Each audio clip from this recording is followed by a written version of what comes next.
where marine ecosystems can thrive. We know that in good, strong marine protected areas, species elude extinction.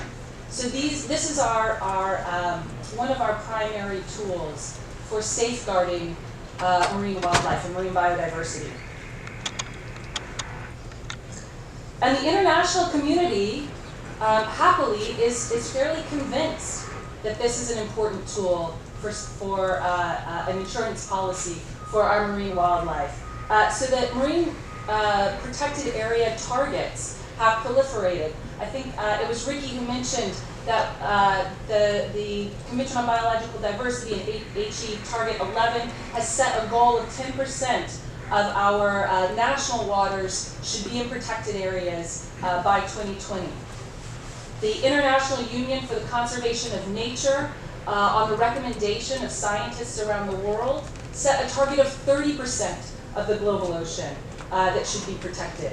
And I should mention that the UN is taking on creating right now, or this year, taking on creating a framework for protecting areas outside of national jurisdictions.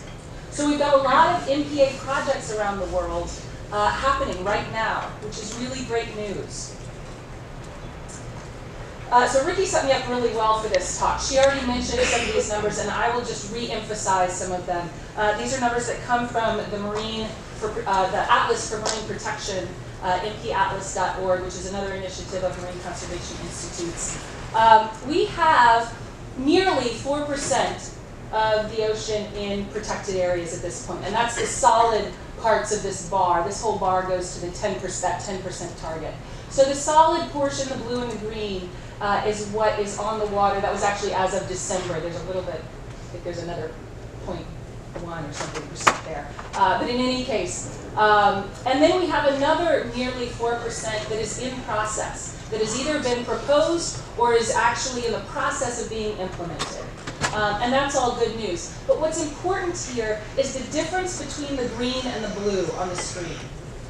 So the green represents strongly protected reserves. These are those MPAs that restrict the dangerous, some of the most dangerous human activities on the water. And, but as Ricky mentioned, there are a lot of flavors of marine protected areas. And many of what we call marine protected areas on the water globally are not restricting some of those most dangerous human activities. And so we don't get the conservation benefits from them that they are intended to accrue. So we're really looking right now at approximately 2% of the global ocean that is well protected. So that represents a problem for us, both of quantity but also of quality of marine protected areas. How do we get from this 2% to the 10% or even the 30% that scientists and experts say we need to be effectively safeguarding marine biodiversity? So the Global Ocean Refuge System is our attempt to help address this problem of quantity and particularly of quality of marine protected areas. And the idea is to award the effective ones, to start to distinguish those good ones from all the rest. And in doing so, align government's interests with conservation so that they accrue the prestige and the funding leverage that comes along with this sort of stamp of approval, a science-based stamp of approval for their marine protected areas. So step one in launching the Global Ocean Refuge System was to review all of the good science out there about what makes a good marine protected area. And there's a lot of good science out there about this. It just hasn't been often informing the implementation and the planning of marine protected areas. So we reviewed all of the science and we started to translate this science into workable criteria by which we could effectively evaluate marine protected areas. So we know that the size of a marine protected area matters, its management matters, and certainly what kinds of regulations it has matters for how effective it is. And we vetted these criteria with scientists, marine scientists, and MPA experts around the world at a variety of international conferences and workshops. And we came up with, this is sort of an overview, and I'm sorry the colors are a little washed out here, of our criteria. And so we look at the biodiversity value of the place, the management and compliance within the marine protected area, the regulations of the marine protected area, the site design qualities of the protected area, and then we're thinking about it building a strategic network globally of marine protected areas. And so that involves making sure that all different ecosystems in every region of the global ocean are protected in a protected area, and that they are spaced such that marine populations can populate them and be connected among them. So those are pieces of thinking about building out this global ocean refuge system. We awarded our first 3 global ocean refuges just this past year, last September. The first one was Tubataha Reefs Natural Park in the Philippines. The second was Papahānaumokuākea Marine National Monument in the Northwest Hawaiian Islands. And the third was Malpelo Fauna and Flora Sanctuary in Colombia. These represent really outstanding exemplars of marine protected areas. And so we hold them up as models for those engaged in marine protected area planning and implementation to be able to follow. And we hope to add to that number of global ocean refuges significantly in the coming year. We awarded these sites with representatives from their governments and their managers at last year's International Marine Protected Area Congress in Chile. To much fanfare, including the President of Colombia tweeting about the award, which was exciting.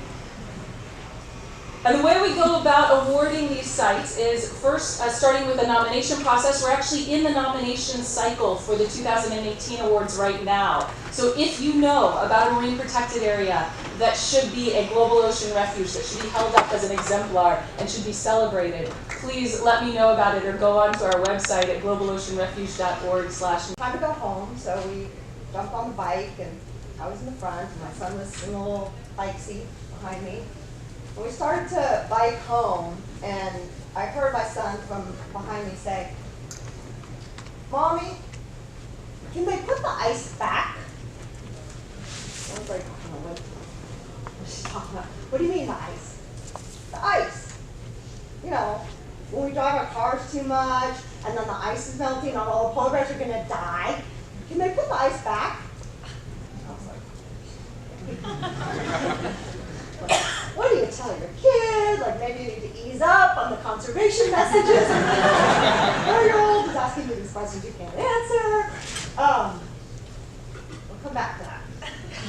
So, a lot of the work that we do, obviously, and we've been hearing about over the last couple of days, is it can be disempowering, right? It can be very depressing. We heard about the gazillion tires and all the plastic pollution and all of the problems.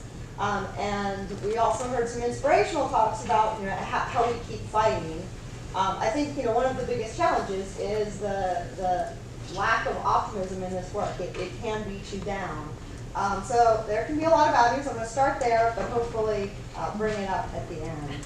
So here in California, we have a very long history of ocean use and ocean management. Tribal peoples in California have been relying on ocean resources for at least 10,000 years and have been managing those resources for at least 10,000 years. We also have a long history of leadership on conservation. Just up the coast, about 20 miles, is Big Basin State Park, the first state park in California. It was established in 1902, so 116 years ago. And California has been leading ever since. We have the California Coastal Act, we have the Ocean Protection Council. We're doing huge actions on leadership in the climate space, so critical. Folks like Sergio Medina helping lead the state on some of those efforts. And that's absolutely critical because, of course, we know that the ocean is facing really serious changes, and many of them, are full bad news. We have closures of one of our most important commercial fisheries, the Dungeness crab fishery, in the last few years. We've had situations like this where some of the kelp forests in Northern California are just decimated at all-time lows. This is a little abalone, trying to get a snack in an area where the kelp has just been wiped out. So we're facing some pretty serious challenges and seeing changes that are negative in many ways. But there's also good news. We've started hearing in the last couple of presentations about how marine protected areas can help. California, again, has this statewide network of marine protected areas that was just established, completed in 2012. And one of the things that's so important about the protected area network is that it was designed here in California based on really cutting edge science, and it's designed in a way that will hopefully help combat some of these challenges that we're facing. So you can see sort of the pattern of spacing reflected here, that the marine protected areas are sort of marching down the coast. They're deliberately spaced 30 to 50 miles apart. As Ricky Erickson mentioned, they're designed with this sort of Noah's Ark approach to include representative habitat that gets some of the kelp forests, some of the rocky reefs, some of the sandy beach habitat. So we're including representation from all of the different key habitats in California, and that's going to help lead to a more resilient ocean. So a couple of the ways that MPAs can help. The slides seem, oh, sorry. Back. Well, anyways.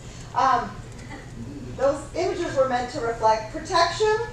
So a little Lego guy fighting resilience, with the vitamin C there, and also Sentinel Sites, the little lighthouse. So these are some of the ways that marine protected areas can help us in addressing the challenges of climate change.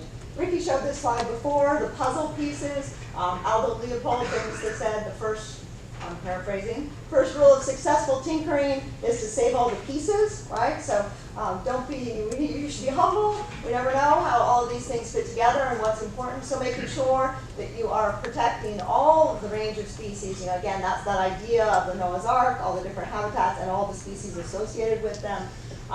That's what makes an ecosystem strong. And one of the benefits of marine protected areas, particularly no-take areas, is that you really are protecting that full assemblage of species. We know from research that's been on around the globe and here in California that marine protected areas work. When you protect and manage that protected area, what you get is higher species abundance, higher diversity, and larger individuals, as Ricky mentioned. And why that's important, again, is that all of these pieces play an important role. So this is based on research done here in California in the Channel Islands. In the marine protected area, in the no-take reserve, you end up with more and also larger predators, the lobster. They in turn prey on the sea urchins, which in turn prey on the kelp, right? So where you have the healthy ecosystem, you end up with a healthy kelp canopy, which in turn protects all of the creatures that rely on a kelp ecosystem. In the fish area, you don't have as many predators. The urchins take over, and you have that image that I showed, that incredible image of the little abalone holding on in a starvation situation where the kelp has just been mowed down by urchins. So again, the critical importance of keeping all of the pieces. So again, some research being done right here in California in the Channel Islands, where they were sort of studying that previous slide, looking at how marine protected areas work and predator-prey relationships and what's happening with the kelp forest. And one of the researchers is based on work done by Jen Casale down in Santa Barbara. They noticed that in the protected area, in the no-take area that had been around for decades, an invasive kelp species that was starting to move into the area was not moving into that spot. So they had study sites that were in the old marine protected area, they had study sites that were in the fish area. They had a sort of perfect study opportunity because of the placement of these protected areas, and noticed that the no-take area that had been in place and well managed for a long time was resilient to the invasion of a non-native species of kelp. So again, just the benefits of having that extra strength. This is based on modeling work done in the coral reef system in Belize.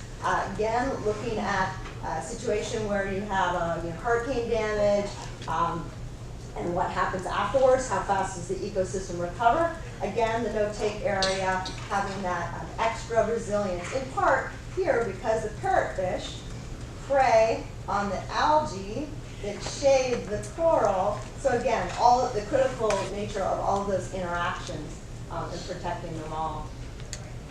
And then finally, this is an example from the Gulf of California, where local fishing cooperatives decided to create marine reserves as a way to strengthen their fishery, setting aside some of the areas as protected zones to replenish the spillover idea. And then they had a natural event. There was a hypoxic event. There was an El Nino. The water conditions changed. Basically, not enough oxygen. The abalone were impacted along with everything else. And they were impacted across the systems, right? The marine reserve didn't prevent the hypoxic event from damaging the ecosystem, but the declines in the protected area were not as severe as the declines in the areas that were unprotected. And then, really interestingly, afterwards, a couple of years later, the protected area bounced back much faster. And again, back to a point that Ricky made about protecting the large individuals, giving a refuge to those big, old, fat female fish, but in this case, abalone. The larger abalone that were protected and survived in the reserve were able to create a lot more larvae to replenish the reserve area after this incident than the area that had been fished. Finally, the Sentinel Sites idea, marine protected areas, as you've seen, they're places where bioscientists like to do their research. You've eliminated one of the confounding impacts of fishing, so it's a great place to do science, and there's a lot of science that has been done in marine protected areas around the world. Here in California, Jan is in the audience here somewhere. There he is.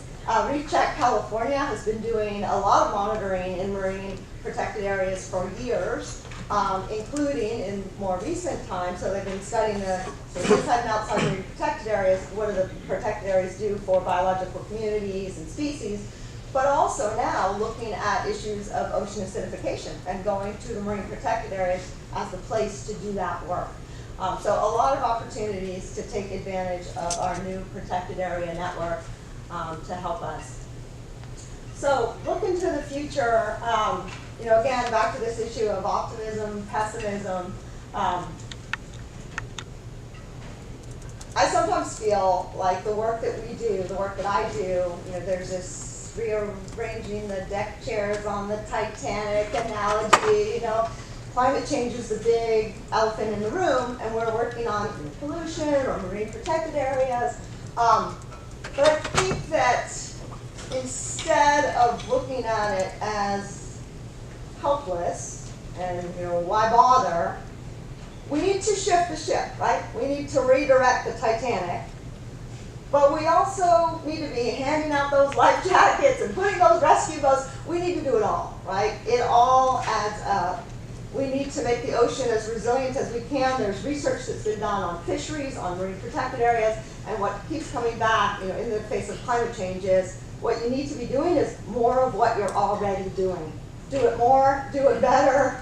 Well-managed marine protected areas can help. Getting that pollution out of the ocean can help. We got to deal with plastic. It all adds up. Final story.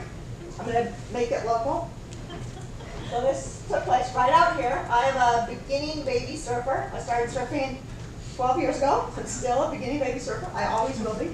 And this is my surf break. It's Howells. It's kindergarten for surfers. That's where you go if you don't really know how to surf. And that's where I will always surf. So one day, this was maybe 4 or 5 years ago, I was out surfing and I was frustrated. I wasn't catching waves. It was really crowded. Usually, if there were any waves, there'd be hundreds of people out there. So it's very hard to find your line. And it's very easy to get. And then I looked over, and it's a Wounded Warriors program that brings surfers out here and to other places in California and probably other places. And so, you know, there I am, 10 feet away from this guy who has no legs, but has the biggest smile on his face next to me in the lineup. I'm thinking, okay, you know, shut up, Kaitilin, right? No time for pessimism, no time for complaining about how hard it is and how it's not going to work. I will get to work. I will do whatever I can, working with all of you to help turn that ship. That really fuels an amazing array of marine and terrestrial biodiversity that this region is known for. And on Point Conception is a 25,000 acre property, completely undeveloped, formerly known as the Bixby Ranch. The property has 8 miles of completely undisturbed coastline on both sides of the point.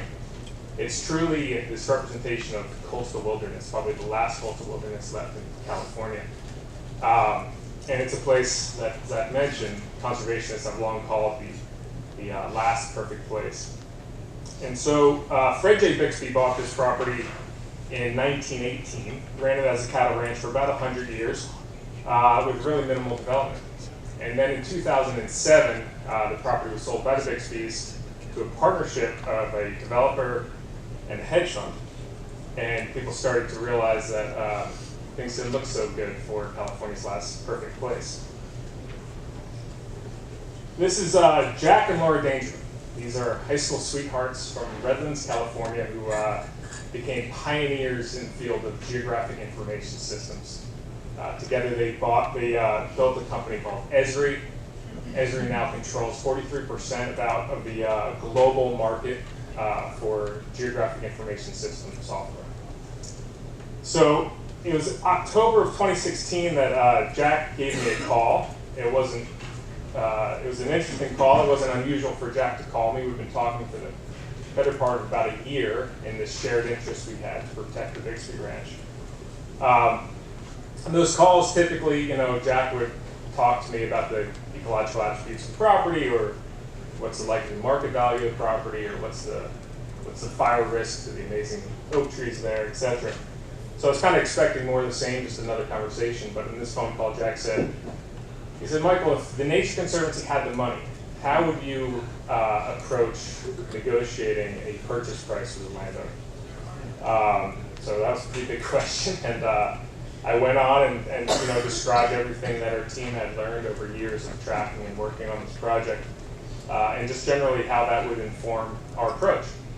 And I didn't expect what happened next. Jack said, he said, well, Michael, I really agree with your approach, and if you can get a deal within that price range that you just described, Laura and I would like to fund the entire purchase price.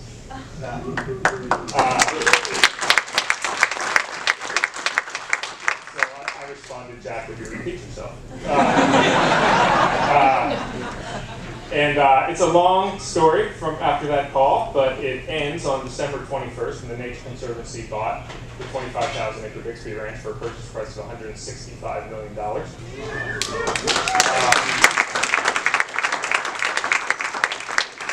It's the largest single gift to the Nature Conservancy ever, and it resulted in the establishment of the Jack and Laura Dangerman Preserve at Point Conception.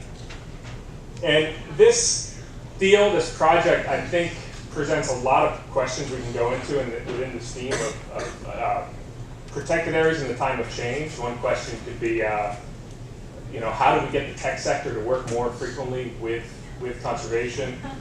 Another question could be, how do we convince billionaires and industry leaders to make these huge investments in the protection of our natural world? Another question could be just what's in my mind a lot, and why Zach thinks I have the best job in the world. What do we do with this now that we acquired this last representation of wilderness, coastal wilderness in Southern California? So just real quick, a couple cool things that's not on this map is, as my colleagues were describing, there's a marine protected area directly south of this property. Point Conception State Marine Reserve. It's a no-take marine reserve, creating a lot of potential research opportunities down there. Halama Beach County Park is on the northwest corner. As part of this deal, very long story, but as part of this deal, and as an agreement with the Coastal Commission, the Nature Conservancy will transfer a mile of new coastal frontage to that park, which is pretty cool. So I'm going to jump into that last question of what we do with a piece of nature like this. But first, a quick primer on the Nature Conservancy. We're the world's largest conservation organization. We're probably best known for our initial business approach to conservation, which is using the best science and then taking transactional skills and just going out and protecting places. That's what people always loved about us. But it's really changed over the last 20 years or so, where the Nature Conservancy is putting a lot more investment in developing solutions to big environmental problems like overfishing or forestry practices and things like that. But when there's a big deal, particularly when it's an opportunity to sort of protect the last representation of an incredible ecosystem, we do jump at it. And the first step in that work after you've protected a place like the Dangerman Preserve is getting into conservation planning. And typically that starts with the development of some sort of draft vision or concept of what you want to do. And so we consulted closely with our benefactors, Jack and Laura, as well as many other supporters of this project like the Packard Foundation, RLF, Resources Legacy Foundation, and others, and really kind of coming up with a draft vision of what should be done here. And it revolves around 3 focus areas. First is preservation and restoration, of course, a lot of that aimed at this last coastal wilderness that we have here. Research and science, and the last is environmental education. But another big part of conservation planning is reaching out to stakeholders, getting their input and their contributions into that plan, into these decisions of what you're going to do with this place. And this is a really iconic property. It has this kind of convergence of all these amazing cultural and ecological properties. And it's really important to a lot of groups that don't all see it the same way, as you might imagine. And it's important to historians, it's important to artists, it's important to the Department of Defense, with Vandenberg Air Force Base directly to the north of this property. It's important to our community, right? Our surfing community. And typically, what people value on a property like this and how they want to see it managed really depends on what perspective they're coming from. If you're an ecologist, you really, you hold important some of these data and stats that we have with the property, like that it holds 14 rare and endangered species. There are 39 species of special status concern on the property. But more fundamentally, when an ecologist or a biologist visit the property, they just come away saying it's different. They say animals behave differently here, particularly in the tidal areas and the coastal areas. You have these shorebirds aggregating these really dense numbers. And mountain lions and bears are regularly seen sort of foraging the coastline and the beaches. You have whales that are frequently seen resting really close inside in coves. Essentially, for an ecologist, they walk away feeling like this is the best representation we have of what the Southern California coast and intertidal systems and nearshore systems look like before human impact. For the researcher, we've heard that this is just, is a really incomparable platform for the advancement of new science. One area of interest is climate. How will these climate changes impact natural communities in the marine and terrestrial realm? And how will animals and plants respond, and how can we change management to build more resilience in these natural systems? Of course, a critical stakeholder is the first Californians, the indigenous peoples of California. This is one map depicting where our indigenous people lived in California. And the Nature Conservancy will consult very closely and very frequently with the Chumash people. This is a very sacred site for Chumash people. It's called their Western Gate, and it's described as this entry point and departure point between the material and spiritual world for the Chumash. And really only the Chumash people can tell us how to responsibly manage the amazing archaeological resources and the sacred sites that are on this property. And then there's our community, right? The surfing community. And there are surf breaks on the property. I'm going to abide by our community's etiquette and not name names. But if you're interested in knowing their names, just find a crusty surfer near you and ask them, and they'll know. Also abide by our community's etiquette and describe these surf spots as fickle, shark infested, not even that good on their best days. Really cold. Really cold. Anything else thrown in there. And so, but the surfer community is a really important stakeholder in our process moving forward, and we've consulted and will continue to consult surfers and surfing related groups as we come up with our preserve management plan. And the early feedback has been interesting and not surprising, I suppose, but it comes in on a pretty wide spectrum, right? On one side of that spectrum, you have the perspective that we should open up access maximally and make as easy access as possible to these surf rigs. And on the other end of that spectrum, you have surfers who think the Nature Conservancy should not change a thing, that these places represent sort of the last surf wilderness destinations left in California, particularly Southern California. And people can surf them if they want, just it takes that extra effort. So there's a lot of diverse opinions about what we should do and will do with this property. We have our work cut out for us there for sure. But the great news is that this special piece of California is protected forever. And that we really think we can build a nature preserve out here that California can be proud of, one that can host an environmental research, environmental education institute that can really churn out the next leaders in California, the next generation that will fill these seats, give these presentations, really provide us with solutions we can't even think about right now, today. So that's what we hope this place becomes, and thank you very much for your time.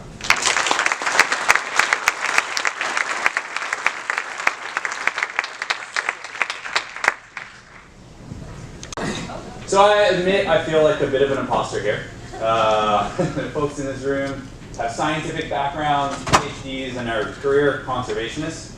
I have a formal training in being a ski and surf bum, primarily. Currently, though, I find myself as the director of Latin America for Patagonia.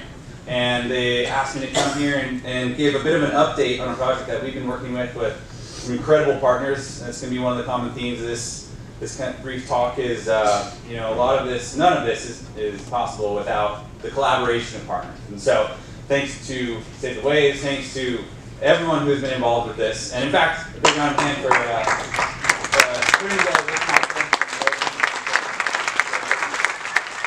So, the project we've been working on is Punta de Lobos, an incredible, sort of impossible feat at the beginning. But I'm going to kick it off with a video to sort of set the stage. Set the sound works.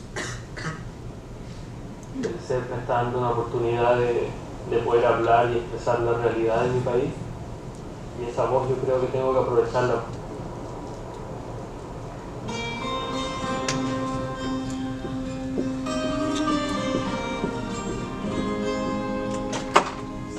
It's incredible to think from where he comes. They don't have almost nothing, The Cinderella story of all Cinderella stories. Probably the most far-fetched, outlandish thing I could have ever dreamed. Conviction. That's the word. The conviction here, Blocking the sewage pipeline really did galvanize Ramon's position as an environmentalist. He's the unifier. He's the guy that's gonna make it happen. In those early days, I brought him out for his first time to Waimea. I think 10 years later, we were surfing the area together. I got goosebumps off my back right now. It was crazy to watch that in person.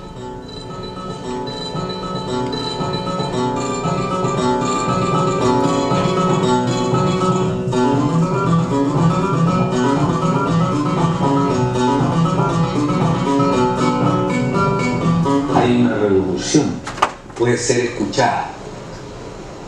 It only takes one way to change your life.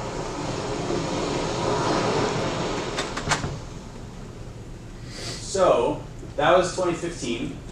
Now 2018, I'm thrilled to be able to say that the first sort of dream, the first component, first chapter of this fight has been completed. And the headlands at Punta de Lobos is saved forever, which is just unbelievable.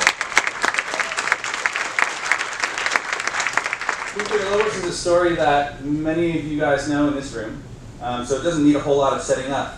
But what I want to talk about really is sort of our learnings from the company, the corporate side, as one small ingredient in an incredible feat. And what I hope everyone here takes away is that this conference, in fact, was a lot of the catalyst to making the connections and finding the right partners to collaborate to make this dream come true. So thank you again for organizing this conference. And so Punta de Lobos is in Chile. Chile is finding itself as one of the leaders right now globally in conservation. Just recently, the Tompkins Conservation helped bring across the finish line over 10 million acres of new national park. This is another incredible story around saving something that at one point developers wanted to build on. You know, that's kind of a common threat to all of our coast. So in fact, the headland there that you're seeing, all the land closest to us in this photo, is the part that is currently now locked and frozen in time and will never change. Initially, as my colleagues set up pretty nicely for me, there was a developer who wanted to put a hotel on there with sewage. It would have basically made it impossible to surf in one of the world's most iconic waves. And not to mention as well the fact that there's over 200 unique species of birds there. There's a rich tradition and history of fishing. All of that would essentially go away. So what happened? You know, how do we get to where we are now? Like I said, it's really the perfect recipe. So we have Ramon Navarro, who is a legendary big wave surfer and happens to call Kaitilin or Punta de Lobos where is his home break. We had a really motivated community, which is something that I want to harp on. Because if you don't have the community sort of ownership over the threat to what's in their backyard, it's going to be an uphill battle from the beginning. So that's a key learning that we have taken away from this. You know, the other was a really motivated, wealthy gentleman from Chile who helped kind of pull together on a more broader regional aspect and find some of the initial funds to get this thing going. So that was sort of how it began.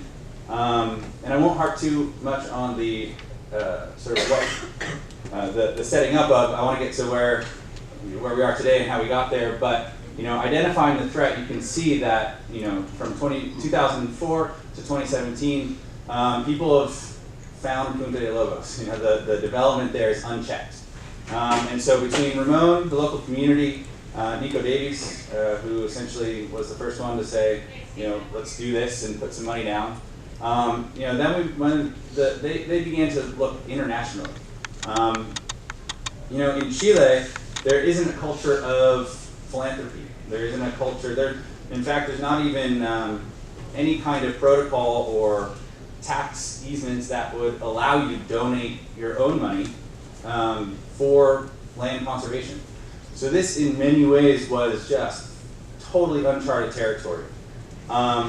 Entering Save the Waves, entering Wave Foundation, Marisla, Patagonia kind of came together, and we found that setting up a recipe, a formula that would play to each of our strengths. We all did some soul searching and tried to ask ourselves, what are we good at? So we have fundraisers. We have a super motivated, fired up community of surfers internationally. We have a fired up community locally in Chile. We have Patagonia. What we figured out we were pretty good at is communicating out a message to our community, creating film, creating social media awareness. And so all of these kind of perfect storm ingredients together ultimately then landed in the idea of, okay, how are we going to get, we have the money, how are we going to be able to then really get a long-term vision in place that will protect this place and not only protect it, but maintain it forever. An inspiration of mine, Doug Tompkins, always said that the work really begins once you sign the check. It's true. So right now, literally my pocket is buzzing right now on my phone. We're working with the Fundación Punta de Lobos. We're figuring out, it's in motion right now. So like I said, this first chapter was to protect that headlands. The Fundación Punta de Lobos is a local organization that was created to be initially was to be the land holders of the Punta de Lobos headland, and then eventually the entire point. But as legislatures moving forward, as we're working with the national government in Chile, as we're working with international donors, what we're finding is it's actually a pretty elegant solution where there will be an association that will hold this land and protect it in Chile, hold it in trust. And the Fundación Punta de Lobos is going to be the organization that manages the land locally.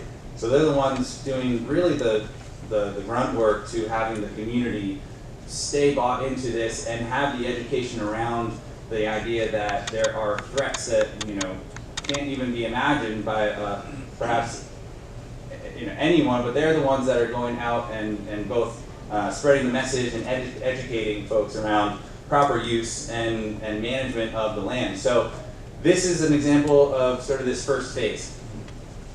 What the Fundación locally is doing, and they are such heroes, they have realized that there are about 4,000 or 5,000 folks visiting Punta de Lobos a day in the high season of surf season. There's about 30,000 or 40,000 surfers that are visiting it a year. And that creates an amazing amount of work to manage the traffic. So they've set up these pathways, rope fences, that to sort of the untrained eye might not seem like a whole lot, or it might not be an enormous feat, but what they're doing is effectively educating and managing the traffic and the flow so that not only is the land not going to be developed, but it's not going to get trashed by visitors and folks who aren't so aware of what they might be doing to hurt it. Photo of the cactus. This is another major point here that we've been working around to basically bring it to an international stage and to a whole other community of nature conservationists to bring some more brains and more dough to the mix. They built bathrooms to manage again the traffic. The real brains, the real kind of beauty of having a local this local foundation, Fundación Punta de Lobos, is they have a vision. So what they've done is they've built a house, and they're using it sort of as a think tank, which is going to be, from now and forevermore, a place for groups, NGOs, companies who are interested in leveraging their businesses or their money for conservation to come here and share some ideas. Again, going back to the importance of these kind of conferences. This foundation was able to, with the help of others who have had some experience in this kind of management long term, put together a vision for investors. So this is the headland that's protected out here. Right now, the work that's being done is to get the whole rest of the point protected. You run into private ownership. There's a lot of money in development of this area. The incentives are not in favor for conservation. But, like I said, when you have the right formula, it is more than possible. This is a photo from last November. So, like I said, this first chapter of the headlands. We got it across the finish line, and